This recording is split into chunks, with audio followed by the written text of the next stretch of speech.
Hello everyone. Welcome to एडियलिव ICSC. आज हम इस वीडियो में बात अटन्नी की एक्सप्लेनेशन डिस्कस करेंगे। तो शुरू करने से पहले एक छोटा सा इंट्रोडक्शन इस कहानी के बारे में। प्रस्तुत कहानी में हमें समाज में व्याप्त रिश्वतखोरी की ओर ध्यान आकर्षित किया गया है। इस कहानी द्वारा ये स्पष्ट किया गया है कि अमीर वर्ग चाहे कितनी भी रिश्वत क्यों न ले, वह कभी पकड़ा नहीं जाता। उसके विपरीत यदि एक गरीब व्यक्ति केवल अठन्नी की चोरी करता है तो उसे बड़ा अपराधी करार दिया जाता है। अब कहानी कुछ इस प्रकार शुरू होती है। रसीला इंजीनियर बाबू जगत सिंह के यहाँ नौकर था। वह सालों से इंजीनियर बाबू जगत सिंह के यहाँ नौकरी करता था। उसे 10 रुपये वेतन मिलता था। गांव में उसके बूढ़े पिता, पत्नी, एक लड़की और 2 लड़के थे। इन सब का भार उसी के कंधों पर था।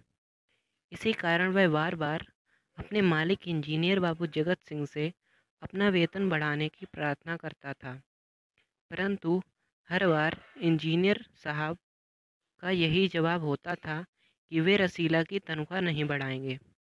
यदि उसे यहाँ से ज़्यादा और कोई तनख्वाह देता है तो वह बेशक जा सकता है। रसीला बार बार अपने मालिक से तनख्वाह बढ़ाने को कहता और हर बार उसकी मांग ठुकरा दी जाती थी। परंतु इस सब के बावजूद रसीला ये नौकरी नहीं छोड़ना चाहता था, क्योंकि वह जानता था कि अमीर लोग किसी पर विश्वास नहीं करते हैं। यहाँ पर रसीला सालों से नौकरी कर रहा था और कभी किसी ने उस पर संदेह नहीं किया। दूसरी जगह भले उसे यहाँ से ज़्यादा तनख्वाह मिले, पर इस घर जैसा आदर नहीं मिलेगा। रसीला को उनके ही पड़ोसी में रसीला का उनके ही पड़ोस में रहने वाले जिला मजिस्ट्रेट शेख साहब के चौकीदार रमज़ान से गहरी दोस्ती थी। दोनों आपस में अपना सुख दुख बांट लिया करते थे। एक दिन रमज़ान ने रसीला को बहुत ही उदास देखा।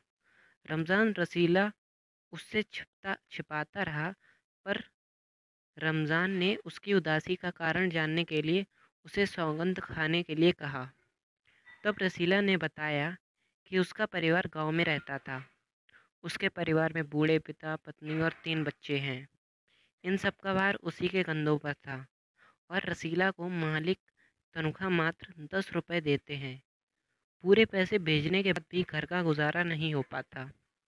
उस पर गांव से खेत खत आया था कि बच्चे बीमार हैं, पैसे भेजो। रसीला के पास गांव भेजने के लिए पैसे नहीं थे और यही उसकी उदासी का कारण था। मियाँ रमज़ान ने रसीला की परेशानी का ये हल सुझाया कि वह सालों से अपने मालिक के यहाँ काम कर रहा है, तो ये अपने मालिक से कुछ पेशगी के क्यों नहीं मांग लेता।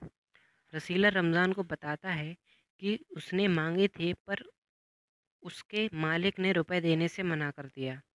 रमज़ान ने अपने दोस्त की परेशानी देखी नहीं गई और वह 5 रुपए रसीला के हाथ पर रख देता है। रसीला ने धीरे धीरे रमज़ान के 4.5 रुपयों का कर्ज चुका दिया था। अब केवल अठन्नी बाकी रह गई थी। एक दिन रसीला को अपने मालिक के रिश्वत लेने की बात का पता चलता है। रसीला ने जब रमज़ान को यह बात बताई कि उसके मालिक जगत सिंह ने 500 रुपये की रिश्वत ली है, तो इस पर रमज़ान ने कहा कि ये तो कुछ भी नहीं। उसके मालिक शेख साहब तो जगत सिंह के भी गुरु हैं। उन्होंने भी आज ही इस तरह दोनों एक शिकार फांसा है। 1000 से कम में शेख साहब नहीं मानेंगे। इस तरह दोनों के ही मालिक रिश्वतखोर थे। रसीला वर्षों से इंजीनियर जगत सिंह का नौकर था। उसने कभी कोई बेईमानी नहीं की थी, परंतु इस बार भूलवश अपना अठन्नी का कर्ज चुकाने के लिए उसने अपने मालिक के लिए से 5 रुपए की जगह 4.5 रुपये की मिठाई खरीदी और बची अठन्नी रमज़ान को देकर अपना कर्ज चुका दिया। और इसी आरोप में रसीला के ऊपर जगत सिंह ने मुकदमा दायर कर दिया। रसीला का मुकदमा इंजीनियर जगत सिंह के पड़ोसी शेख सलीमुद्दीन जिला मजिस्ट्रेट की अदालत में पेश हुआ।